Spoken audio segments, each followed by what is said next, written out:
കൂട്ടുകാർക്കും സ്വാഗതം. നമ്മുടെ മനസ്സിൽ ഒത്തിരി സ്വപ്നങ്ങളുണ്ട്. നിറവേറിയതും നിറവേറാത്തതുമായ അനേകം സ്വപ്നങ്ങൾ. ഒളിപ്പിച്ചു വെച്ച ചില സ്വപ്നങ്ങൾക്ക് ഇന്നത്തെ എപ്പിസോഡിലൂടെ നിറം പകർന്നാലോ? ഈശോ മിശിഹായ്ക്ക് സ്തുതിയായിരിക്കട്ടെ. കൂട്ടുകാർക്കൊക്കെ സുഖമാണോ? നന്നായിട്ട് പഠനമൊക്കെ പോകുന്നോ? അലിൻ്റെയൊക്കെ ഏത് വിഷയം ഏറ്റവും ഇഷ്ടം പഠിക്കാൻ? മലയാളം. നിങ്ങൾ ഫ്രീ ടൈമിൽ എന്ത് ചെയ്യും? ഗെയിംസ് കളിക്കും. എന്ത് ഗെയിംസ് ഒക്കെ കളിക്കുന്നത്? ഫുട്ബോൾ കളിക്കും, വോളിബോൾ കളിക്കും, ചിലർ ക്രിക്കറ്റ് കളിക്കും, ക്യാരംസ് കളിക്കും, ബാഡ്മിൻ്റൺ കളിക്കും, ഹൈഡ് ആൻഡ് സീക്ക്. ഒത്തിരി കളികൾ നിങ്ങൾക്കറിയാമല്ലോ. എന്നാൽ ഇന്നിപ്പോൾ നമുക്കൊരു പുതിയ കളി പഠിക്കാം. നമുക്ക് ആ പുതിയ കളിയിലേക്ക് പ്രവേശിക്കാം. ഒരു ഗെയിമിനായി കാത്തിരിക്കുകയായിരിക്കും അല്ലേ? രസകരമായ ഗെയിമുമായി സുസ്ഥിരത നിങ്ങളുടെ മുൻപിൽ.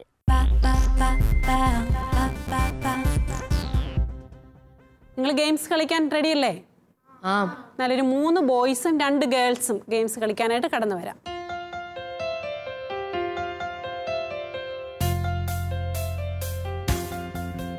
നിങ്ങൾക്ക് ഈ കളിയിൽ അനുവദിക്കപ്പെട്ട സമയം 1 മിനിറ്റാണ്. സിസ്റ്റർ സമയം സ്റ്റാർട്ട് എന്ന് പറഞ്ഞു കഴിയുമ്പോൾ നിങ്ങൾ ഈ ഫോർക്ക് ഉപയോഗിക്കണം. ഇതിനകത്ത് ജെംസ് ഇട്ടിട്ടുണ്ട്.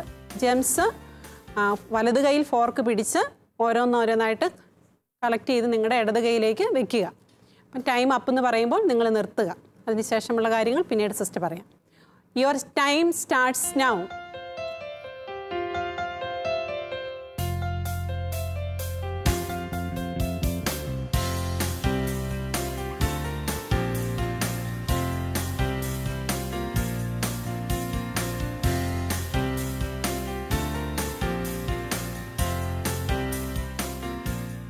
Time is over. Let's count. നിങ്ങളുടെ കയ്യിൽ എത്രണ്ണം കിട്ടിയെന്ന് നിങ്ങൾ തന്നെ കൗണ്ട് ചെയ്യണം. എത്രണ്ണം കിട്ടി? 5, 5, 6, 6, 3, 7. ഓക്കെ, 7. നിങ്ങളുടെ കയ്യിൽ നിങ്ങൾ കളക്ട് ചെയ്തതോടൊപ്പം പരിപ്പുമുണ്ട് ചിലരുടെ കയ്യിലല്ലേ? ഫസ്റ്റ് എന്ത് കളക്ട് ചെയ്യാനാണ് പറഞ്ഞിരുന്നത്? ജെംസ് കളക്ട് ചെയ്യാനാണ് പറഞ്ഞത്. അപ്പോൾ 7 കിട്ടിയ മോൾക്ക് ഒരു ക്ലാപ്പ് കൊടുക്കാം അല്ലേ? നിങ്ങൾ ജെംസ് അതിനകത്തോട്ട് ഇട്ടു. 7 കിട്ടിയ ആൾക്കൊരു ക്ലാപ്പ് കൊടുത്തേ. ഇനി 6 കിട്ടിയവർ 2 പേരുണ്ട്, അവർക്കൊരു ക്ലാപ്പ് കൊടുത്തേ. അപ്പം എല്ലാവരും ഈ കളിയിൽ നന്നായിട്ട് പങ്കെടുത്തു, പരിശ്രമിച്ചു. അപ്പം എല്ലാവരും വിജയികളാണ് അല്ലേ? നമുക്ക് എല്ലാവരെയും ഒന്ന് അഭിനന്ദിച്ചാലോ? ഒരിക്കൽ കൂടി നമുക്ക് കരങ്ങളടിച്ച് എല്ലാവരെയും അഭിനന്ദിക്കാം.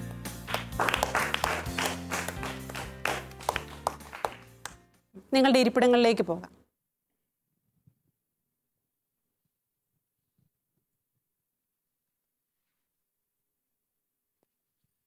കളി എല്ലാവർക്കും ഇഷ്ടമായോ? അല്ലെൻ്റെ മോള് കളിച്ചപ്പോൾ മോൾക്ക് എന്താ തോന്നിയത്? ഈ കളി കളിച്ചപ്പോൾ എന്താ മനസ്സിലായത്? അല്ലെങ്കിൽ കൂടുതൽ പരിശ്രമിച്ചാൽ കുറച്ചുകൂടെ കളക്ട് ചെയ്യാൻ പറ്റുമെന്ന് തോന്നി. പരിശ്രമിച്ചാൽ കൂടുതൽ കളക്ട് ചെയ്യാൻ പറ്റുമെന്ന് മോൾക്ക് എന്ത് തോന്നി? എത്രയും ചെയ്തല്ലോ ഓർത്തിട്ട് ഇത്രയും ചെയ്തല്ലോ എന്നൊരു സംതൃപ്തി തോന്നുന്നു. ടോംസ്? എനിക്കാദ്യം ചെറിയൊരു പേടിയുണ്ടായിരുന്നു. പേടിയുണ്ടായിരുന്നു. കുറെ പരിപ്പുകളൊക്കെ ഉണ്ടായിരുന്നു. അപ്പോൾ പിന്നെ അവിടെ ചെന്നിട്ട് കുറച്ചളക്കി നോക്കിയപ്പം കുറെ ജംസ് കിട്ടി. പിന്നെ കുറെ ജംസ് കിട്ടി. ധൈര്യപൂർവ്വം ചെയ്യാൻ പറ്റി അല്ലേ? ആദ്യം എനിക്ക് ചെയ്യുമ്പോൾ ടെൻഷൻ ഉണ്ടായിരുന്നു. പിന്നെ ഇത് ജംസ് എടുക്കുമ്പോൾ ജംസ് തെന്നി പോകുമ്പോൾ അതുകൊണ്ട് കുറച്ച് കളക്ട് ചെയ്യാൻ പറ്റും. കുറച്ചേ കിട്ടുന്നുള്ളായിരുന്നു. അപ്പോൾ ഈ കളി നിങ്ങൾ കളിച്ചപ്പോൾ ചിലർക്ക് ടെൻഷൻ ഉണ്ടായിരുന്നു. പിന്നെ നമ്മൾ എടുക്കാൻ നോക്കുമ്പോൾ അത് കിട്ടുന്നില്ലായിരുന്നു. അപ്പോൾ ഇതൊരു തെരഞ്ഞെടുപ്പിൻ്റെ കളിയായിരുന്നു അല്ലേ? സിസ്റ്റർ പറഞ്ഞ ഒരു സാധനം സെലക്ട് ചെയ്യുക എന്നുള്ളതായിരുന്നു കളി അല്ലേ? അപ്പോൾ എപ്പോഴും തെരഞ്ഞെടുപ്പുകൾ നടത്തുമ്പോൾ 2-3 കാര്യങ്ങൾ നമ്മൾ ശ്രദ്ധിക്കണം അല്ലേ? എന്ത് വേണം? നല്ല ശ്രദ്ധയുണ്ടെങ്കിൽ പറഞ്ഞ സാധനം തിരഞ്ഞെടുക്കാൻ പറ്റുള്ളൂ അല്ലേ? നിങ്ങൾ കുറച്ച് പേര് തിരഞ്ഞെടുത്തപ്പോൾ ജെംസിൻ്റെ കൂടെ അതിൻ്റെ കൂട്ടത്തിൽ കിടന്ന സിസ്റ്റർ പറയാത്ത സാധനമോടെ സെലക്ട് ചെയ്തു ഇല്ലേ? അപ്പം അതുകൊണ്ട് നമുക്ക് വിജയത്തിലെത്താൻ പറ്റുമോ? ഇല്ല. അപ്പം തിരഞ്ഞെടുപ്പുകൾ നമ്മൾ നടത്തുമ്പോൾ നമുക്ക് നല്ല ശ്രദ്ധയുണ്ടായിരിക്കണം. അതുപോലെ തിരഞ്ഞെടുക്കുന്ന സാധനത്തിലൂടെ ഒരു സ്നേഹം ഉണ്ടായിരിക്കണം അല്ലേ? സ്നേഹമുണ്ടായിരിക്കണം. അതുപോലെ നന്നായിട്ട് പരിശ്രമിക്കണം. ഒന്ന് സെലക്ട് ചെയ്തിട്ട് നമ്മളവിടെ നിന്നാൽ നമുക്ക് തിരഞ്ഞെടുപ്പ് നമ്മൾ വിജയിക്കുമോ? ഇല്ല. അപ്പോൾ നല്ല പരിശ്രമം ആവശ്യമാണ്. നമ്മുടെ ജീവിതം എന്ന് പറയുന്നത് ഒരു തിരഞ്ഞെടുപ്പാണ്. ഓരോ നിമിഷവും നമ്മൾ ഓരോ തിരഞ്ഞെടുപ്പുകൾ നടത്തിക്കൊണ്ടേയിരിക്കുക. ഇപ്പോൾ നിങ്ങളിവിടെ ഇരിക്കുന്നു, നിങ്ങൾ ശ്രദ്ധിക്കണോ വേണ്ടയോ എന്നുള്ളത് ഒരു തിരഞ്ഞെടുപ്പാണ്. അപ്പോൾ പറയുന്നത് നന്നായിട്ട് ശ്രദ്ധിച്ച് നമ്മൾ തിരഞ്ഞെടുപ്പുകൾ നടത്തുമ്പോൾ, അല്ലെങ്കിൽ അതനുസരിച്ച് കാര്യങ്ങൾ നമ്മൾ ചെയ്യുമ്പോൾ ജീവിതത്തിൽ വിജയം സുനിശ്ചിതമാണ്. അപ്പോൾ നടത്തുന്ന തിരഞ്ഞെടുപ്പുകൾ എപ്പോഴും വളരെ കൃത്യതയോടുകൂടി നടത്തണം. പറഞ്ഞിരിക്കുന്ന കാര്യങ്ങൾ നല്ല കാര്യങ്ങൾ മാത്രം നമ്മൾ തിരഞ്ഞെടുക്കുവാനായിട്ട് ശ്രദ്ധിക്കണം. എൻ്റെ കൂട്ടുകാർ ഗെയിം കളിച്ച് തപ്പി മടുത്തോ? എന്നാൽ നമുക്ക് തുടർന്ന് അടുത്ത സെഗ്മെന്റ് ആയാലോ? നമ്മൾ അടുത്തതായിട്ട് ഒരു ചെറിയ വീഡിയോ ക്ലിപ്പ് കാണുവാനായിട്ട് പോവുകയാണ്. ഒരു നല്ല തിരഞ്ഞെടുപ്പ് നടത്തുന്ന ഒരു കുഞ്ഞിൻ്റെ ജീവിതമാണ് നമ്മളിപ്പോൾ ഈ ക്ലിപ്പിലൂടെ കാണുന്നത്. നമുക്ക് ശ്രദ്ധാപൂർവം അത് കാണാം.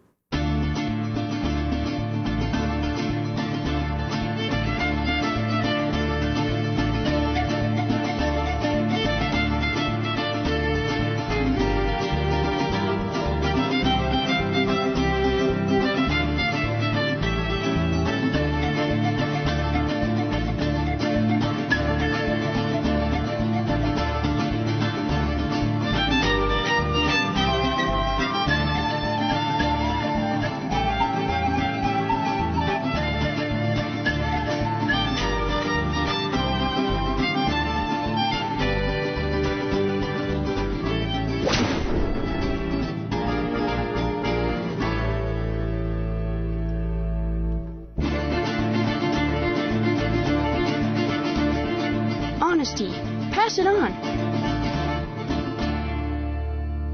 A message from the Foundation for a Better Life. മക്കൾ കണ്ടില്ലേ വീഡിയോ ക്ലിപ്പ്?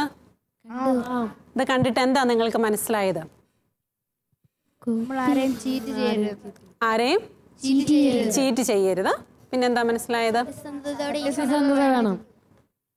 സത്യസന്ധത വേണം. പിന്നെ കോപ്പി അടിക്കരുത്. അപ്പം ജീവിതത്തിൽ നമുക്ക് സത്യസന്ധത ഉണ്ടായിരിക്കണം, വിശ്വസ്തത ഉണ്ടായിരിക്കണം. പിന്നെ നമ്മളെല്ലാം കുട്ടികൾ പഠിക്കുന്നവരല്ലേ? നമുക്ക് എപ്പോഴും ഉണ്ടാകുന്ന ഒരു പ്രലോഭനമാ എന്ത്?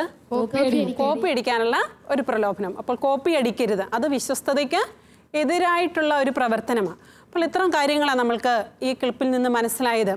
അപ്പം ജീവിതത്തിൽ വിശ്വസ്തയോടുകൂടി ജീവിക്കുന്നതും അതുപോലെ നല്ല തിരഞ്ഞെടുപ്പുകൾ നടത്തുന്നതുമായിട്ടുള്ള വ്യക്തികളാണ് ചരിത്രത്തിൻ്റെ ഇടങ്ങളിൽ സ്ഥാനം പിടിച്ചിട്ടുള്ളത്. നമുക്കറിയാം, നമ്മുടെ സഭയിൽ, കത്തോലിക്ക സഭയിൽ ഒത്തിരി വിശുദ്ധരുണ്ടല്ലേ? അപ്പോൾ നിങ്ങളെപ്പോലെയൊക്കെ തന്നെ കുട്ടിയായിരുന്നപ്പോൾ തന്നെ ഒരു നല്ല തിരഞ്ഞെടുപ്പ് നടത്തി തീർന്ന ഒരു കൊച്ചു സുന്ദരിയാണ് വാഴ്ത്തപ്പെട്ട ക്യാര ലൂച്ചെ. എന്താ പേര്? ക്യാര ലൂച്ചെ. അപ്പോൾ അവൾ ജീവിതത്തിൽ നല്ല തിരഞ്ഞെടുപ്പ് നടത്തി. വളരെ ചെറുതായിരിക്കുമ്പോൾ തന്നെ, ഏകദേശം 3-4 വയസ്സുള്ളപ്പോൾ തന്നെ ക്യാര ലൂച്ചെ നടത്തിയ ഒരു തിരഞ്ഞെടുപ്പാണ് ഈശോയെ സ്നേഹിക്കുക. എന്ത് തിരഞ്ഞെടുപ്പാണ് അവൾ നടത്തിയത്? അതുകൊണ്ട് തന്നെ കത്തോലിക്ക സഭയിൽ അവൾ അറിയപ്പെടുന്നത് ഈശോയെ പ്രണയിച്ച സുന്ദരി എന്ന, അല്ലേ? നമ്മൾ മറ്റു പലരെയും പ്രണയിക്കുന്നതായിട്ട് കേട്ടിട്ടുണ്ട്. പക്ഷേ ക്യാര ലൂച്ചയെ കുറിച്ച് ഇങ്ങനെയാണ് പറയുന്നത്, ഈശോയെ പ്രണയിച്ച സുന്ദരി. 3 വയസ്സുള്ള കാലഘട്ടം തൊട്ട് അവൾ ഈശോയ്ക്ക് കത്തെഴുതുമായിരുന്നു. നമ്മൾ കത്തെഴുതാറില്ലേ? ആർക്കാ കത്തെഴുതുന്നേ? ഈശോയ്ക്ക് കത്തെഴുതാറുണ്ടോ? എന്നാൽ ക്യാര ലൂച്ചെ ചെറുപ്പം തൊട്ടേ ഈശോയ്ക്ക് കത്തെഴുതി ഈശോയെ സ്നേഹിക്കുന്നതിൽ അത്യുത്സാഹം കാണിച്ചിരുന്നു. ക്യാര ലൂച്ചെ എപ്പോഴും പറയുമായിരുന്നു, എല്ലാം കാണുന്ന ഒരു സ്വർഗസ്ഥനായ പിതാവ് എനിക്കുണ്ട്. എല്ലാം കാണുന്ന സ്വർഗസ്ഥനായ പിതാവ് എനിക്കുണ്ട്. ക്യാര ലൂച്ചയുടെ മനസ്സിലുണ്ടായിരുന്ന വലിയ ബോധ്യമാണ്, ഞാൻ എന്ത് ചെയ്താലും അതെല്ലാം ആര് കണ്ടുകൊണ്ടിരിക്കുന്നു? എൻ്റെ സ്വർഗസ്ഥനായ പിതാവ് കണ്ടുകൊണ്ടിരിക്കുന്നു. അപ്പം അങ്ങനെ ഒരു ബോധ്യം ഉണ്ടായിരുന്നത് കൊണ്ട് തന്നെ ചെയ്യുന്ന എല്ലാ കാര്യങ്ങളും ഏറ്റവും വിശ്വസ്തയോടുകൂടി അവൾ ചെയ്തു. അതുപോലെ തന്നെ കൊച്ചുകുട്ടിയായിരിക്കുമ്പോൾ ഒത്തിരി കളിപ്പാട്ടങ്ങളൊക്കെ ഉണ്ടായിരുന്നു അവൾക്ക്. അപ്പോൾ ആരെങ്കിലുമൊക്കെ ഒന്ന് ചോദിച്ചു കഴിഞ്ഞാൽ നമ്മൾ എന്ത് ചെയ്യും? നമുക്ക് ഏറ്റവും ഇഷ്ടമില്ലാത്തതല്ലേ നമ്മൾ കൊടുക്കുന്നത് സാധാരണഗതിയിൽ. പക്ഷെ ക്യാര ലൂച്ച പറയുന്നത് ഇങ്ങനെയാ, ഈശോ ഇതെല്ലാം കാണുന്നത് കൊണ്ട് ഏറ്റവും നല്ലത് മറ്റുള്ളവർക്ക് കൊടുക്കുക എന്നുള്ള ലക്ഷ്യം. അപ്പോൾ എന്താണേലും അവൾ ഏറ്റവും നല്ലത് മറ്റുള്ളവർക്ക് കൊടുക്കും, എല്ലാവരെയും സ്നേഹിക്കും. അതോടൊപ്പം തന്നെ സ്കൂളിലൊക്കെ പഠിക്കുന്ന കാലഘട്ടത്തിലാണെങ്കിൽ പോകുമ്പോൾ കൂട്ടുകാരെയൊക്കെ കൂടത്തി കൊണ്ടു നടന്ന് ചെറിയ ചെറിയ സുഹൃത ജപങ്ങളും അതുപോലെ ജപമാലകളും ഒക്കെ ചൊല്ലി ദിവസവും സ്കൂളിലേക്കും അതുപോലെ ദേവാലയത്തിലേക്കുമൊക്കെ അവൾ പോകുമായിരുന്നു. ഒരു കൊച്ചു പെൺകുട്ടിയുടെ ജീവിതം അനേകർക്ക് പ്രചോദനമായി, അനേകരെ ഈശോയിലേക്ക് അടുപ്പിച്ചു. പിന്നെ 12-ാം വയസ്സിൽ കാരാ ലൂച്ചി എടുത്തൊരു തീരുമാനം നമ്മുടെ ജീവിതത്തെയൊക്കെ സംബന്ധിച്ച് ഒത്തിരി പ്രധാനപ്പെട്ടതാണ്. നമുക്കൊക്കെ എപ്പോഴും സന്തോഷിക്കുന്നതല്ലേ ഇഷ്ടം? വേദനിക്കുന്ന ഇഷ്ടമാണോ? ഇല്ല. പക്ഷെ കാരാ ലൂച്ചി എടുത്തൊരു തീരുമാനം ഇതായിരുന്നു. 12 വയസ്സുള്ളപ്പോൾ അവൾ ഇങ്ങനെ എഴുതി, എൻ്റെ ജീവിതത്തിലെ എല്ലാ സഹനങ്ങളും ഈശോയോടുള്ള സ്നേഹത്തെ പ്രതി ഞാൻ സഹിക്കും. എൻ്റെ ജീവിതത്തിലെ എല്ലാ സഹനങ്ങളും. അപ്പോൾ നിങ്ങൾ ഓർക്കും കാരാ ലൂച്ചി ഒത്തിരി ബ്രൈറ്റ് ആയിട്ടുള്ള സ്റ്റുഡൻ്റ് ആയിരുന്നൊന്നും അല്ല. അവൾക്ക് ഒത്തിരി പഠിക്കാൻ കഴിവുള്ള കുട്ടിയൊന്നും ആയിരുന്നില്ല. നമ്മളെപ്പോലെയൊക്കെ തന്നെ ഒരു സാധാരണക്കാരി കുട്ടിയായിരുന്നു. അവൾക്ക് ഏറ്റവും ബുദ്ധിമുട്ടുള്ള വിഷയം മാത്തമാറ്റിക്സ് ആയിരുന്നു. നമ്മളിപ്പോൾ ക്ലിപ്പ് കണ്ടില്ലേ, മാത്സിൻ്റെ ടെസ്റ്റ് നടക്കുന്നത്. അപ്പോൾ മാത്തമാറ്റിക്സ് അവൾക്ക് ഒത്തിരി ബുദ്ധിമുട്ടുള്ള വിഷയമായിരുന്നു. അപ്പോൾ പലപ്പോഴും അവൾ തോറ്റു പോകാറുണ്ടായിരുന്നു. അപ്പോൾ ആ സങ്കടമെല്ലാം അവൾ ഈശോയുടെ സഹനത്തോട് ചേർത്ത് വെച്ചിട്ട് അതെല്ലാം ഈശോയുടെ കരങ്ങളിൽ നിന്ന് സ്വീകരിച്ച് ഈശോയ്ക്ക് നന്ദി പറയുമായിരുന്നു. അപ്പോൾ എല്ലായ്പ്പോഴും ഈശോയ്ക്ക് നന്ദി പറയുക, ഈശോയെ സ്നേഹിക്കുക, ഇതായിരുന്നു അവളുടെ ജീവിതത്തിൻ്റെ ലക്ഷ്യമെന്ന് പറയുന്നത്. അതുപോലെ തന്നെ വളരെ ചെറുപ്പത്തിൽ തന്നെ അവൾക്ക് മാരകമായ ഒരു രോഗം പിടിപെട്ടു. എന്ത് രോഗമായിരുന്നു അറിയാമോ? ക്യാൻസർ രോഗം. ക്യാൻസർ രോഗം പിടിപെട്ടു.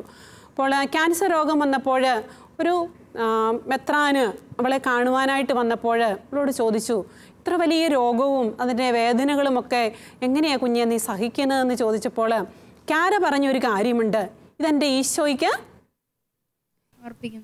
ഇതെല്ലാം ഞാൻ സമർപ്പിക്കുക, ഇതെല്ലാം ഈശോ എന്നെ സ്നേഹിക്കുന്നതിൻ്റെ അടയാളമാണ്.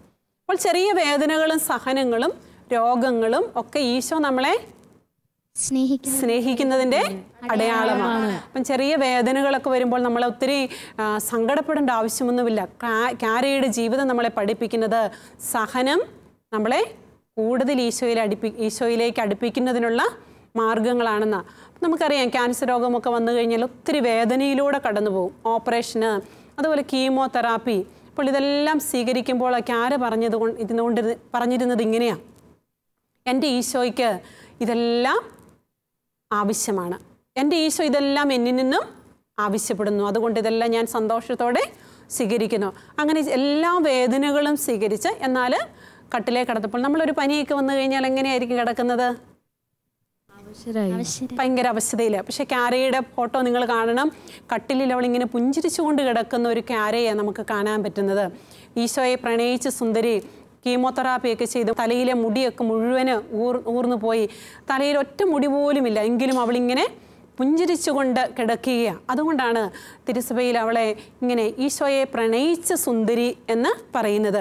ഈ ഈശോയെ പ്രണയിച്ച സുന്ദരി അവളുടെ റൂമിൽ ഇങ്ങനെ എഴുതി വെച്ചിരുന്നു, എപ്പോഴും സ്നേഹിക്കുക, എല്ലായ്പ്പോഴും സ്നേഹിക്കുക. അപ്പം കുഞ്ഞുങ്ങളെ, അവൾ ഈശോയെ സ്നേഹിച്ചു, കൂട്ടുകാരെ സ്നേഹിച്ചു, എപ്പോഴും സ്നേഹിച്ചു, എല്ലായ്പ്പോഴും സ്നേഹിച്ചു, മരണം വരെ അവൾ ഈശോയെ സ്നേഹിച്ചു. അപ്പോൾ അവൾ ചെറുപ്പത്തിൽ നടത്തിയ തെരഞ്ഞെടുപ്പായിരുന്നു എന്ത്? ഈശോയെ സ്നേഹിക്കുക എന്നുള്ളത്. അപ്പോൾ ആ തെരഞ്ഞെടുപ്പ് അവൾ മരണം വരെ തെരഞ്ഞെടുപ്പ് പുതുക്കി അങ്ങനെ വാഴ്ത്തപ്പെട്ട വിശുദ്ധ കാര ലൂച്ചയായി. അപ്പം കുഞ്ഞുമക്കളായ നമ്മുടെ ജീവിതത്തിൽ ഇപ്പോൾ നടത്തുന്ന ഓരോ തെരഞ്ഞെടുപ്പുകളും നമ്മുടെ ജീവിതത്തെ വിജയത്തിലേക്ക് എത്തിക്കും. കാര ഒരുപക്ഷെ ഈശോയെ സ്നേഹിക്കാതെ ഈ വേദനകളൊക്കെ സഹിച്ച് മരിച്ചു പോയിരുന്നെങ്കിൽ ഒരുപക്ഷെ നമ്മളാരും കാരയെക്കുറിച്ച് കേൾക്കുകയില്ലായിരുന്നു, ഇല്ലേ? പക്ഷെ ഇന്ന് കാരയെക്കുറിച്ച് നമ്മളൊക്കെ കേൾക്കുന്നതിന് കാരണം എന്താ? അവളുടെ സഹനങ്ങളും ജീവിതത്തിലെ എല്ലാ പരാജയങ്ങളും ഈശോയോടുള്ള സ്നേഹത്തെ പ്രതി സ്വീകരിച്ചത് കൊണ്ട് അവൾ ഇന്ന് വാഴ്ത്തപ്പെട്ടവളായി ഇന്ന് തിരുസഭയിൽ അവൾ ഉയർന്നു നിൽക്കുകയാണ്. അപ്പോൾ നമ്മൾക്കൊക്കെ വലിയൊരു ഉയർച്ച, ഉന്നതങ്ങളിലേക്കുള്ളൊരു ജീവിതം നമ്മൾ ലഭിക്കുന്നത് നമ്മൾ നല്ല തെരഞ്ഞെടുപ്പുകൾ നടത്തുമ്പോഴാണ്. വിശ്വസ്തതയിലും വിശുദ്ധിയിലും സ്നേഹത്തിലും ഉള്ള തെരഞ്ഞെടുപ്പുകൾ നടത്തുമ്പോഴാണ്. സിസ്റ്റർ, ഞാൻ ഡൗട്ട് ചോദിച്ചോട്ടെ? ചോദിച്ചോ. ഈ കാരാ ലൂച്ച ജനിച്ച സ്ഥലം ഏതായിരുന്നു? കാരാ ലൂച്ച ജനിച്ചത് ഇറ്റലിയിലെ സസെല്ലോ എന്ന് പറയുന്ന ഒരു ഗ്രാമത്തിലാണ്. എവിടെയാ? സസെല്ലോ എന്ന് പറയുന്ന ഒരു ഗ്രാമത്തിലാണ്. അപ്പം നമുക്കും ഈശോയെ സ്നേഹിക്കാൻ പറ്റണം, ഈശോയോടൊപ്പം ജീവിക്കാൻ പറ്റണം, ഈശോയോടൊപ്പം ആനന്ദിക്കാൻ പറ്റണം, ആഘോഷിക്കാൻ പറ്റണം. ഈശോയുടെ കുഞ്ഞോമനകളായ നമുക്കും വിശുദ്ധരെ പോലെ അവിടുത്തെ ഒന്ന് സ്നേഹിച്ചാലോ? പാട്ടുപാടി സ്നേഹിച്ചാലോ?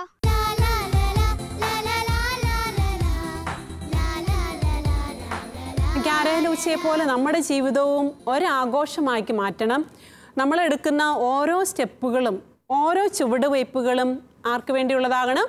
ഈശോയ്ക്ക് വേണ്ടിയുള്ളതാകണം. അപ്പോൾ ഈശോയോടൊപ്പം നമുക്ക് പാടി ആഘോഷിക്കാം.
ഇതാണ് ജീവിതത്തിന്റെ ഒരു നിയമമാണ്. കൂടുതൽ പരിശ്രമിച്ചാൽ കൂടുതൽ ഉന്നതങ്ങളിലേക്ക് നടക്കാൻ പറ്റും.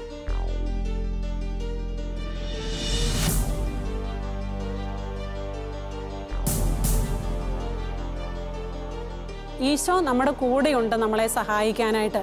നമ്മൾ ഈശോയുടെ കൈവിട്ട് പോകുമ്പോഴാണ് മറ്റ് പല അടിമത്തങ്ങളിലേക്ക് ദുശീലങ്ങളിലേക്കും ഒക്കെ പോകുന്നത്. അപ്പോൾ ഈശോയുടെ കരം മാത്രം മുറുകെ പിടിക്കാനായിട്ട് നമുക്ക് സാധിക്കണം.